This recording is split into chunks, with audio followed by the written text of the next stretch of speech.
আজকে ঘুরতে ঘুরতে একটি গ্রামে এসেছি। গ্রামটার ঠিক নাম জানি না।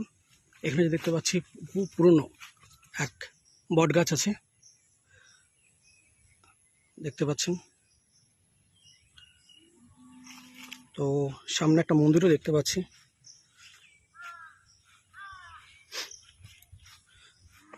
এদিকে একটা পুকুর আছে বড়,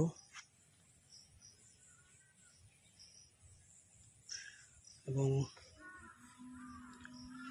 এদিকে একটা পুকুর। ডান দিক বাদিক দুদিকে মন্দিরের দু সাইডেই পুকুর, আর বহু পুরনো। এখানে একজনকে জিজ্ঞাসা করলাম, বলছে বহু বছরকার এই গাছ, এই স্থান, এখানে পুজো টুজো হয়।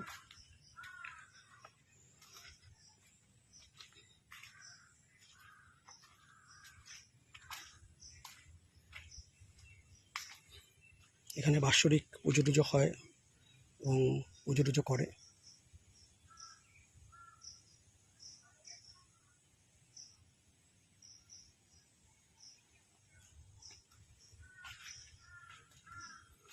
মন্দির বন্ধ আছে, খোলেনি। ভিতরে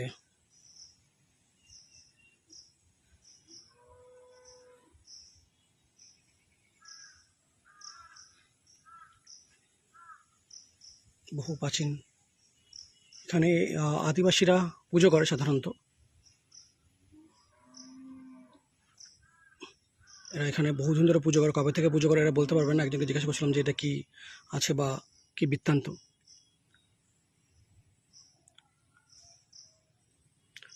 আগে এই গাছের এখানেই পুজো করতো, তারপরে ধীরে ধীরে এরা মন্দির করে তারপর এখানটায় পুজো অর্চনা শুরু করে। এবং এখানে পার্বণের সময়, ওদের যখন পার্বণ শুরু হয়, মানে পুজো টুজো শুরু হয়, তখন ওরা আরও জাঁকজমকভাবে এখানে অনুষ্ঠান করে। একটা অজ পাড়াগারের ভিতরে এই জায়গাটি।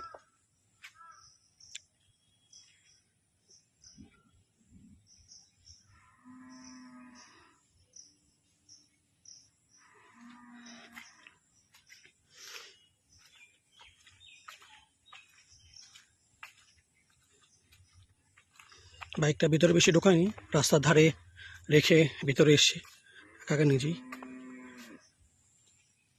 পুরো শুনশান এরিয়া, ডান দিক বাদিক পুরো ফাঁকা মাঠ, কেউ নেই।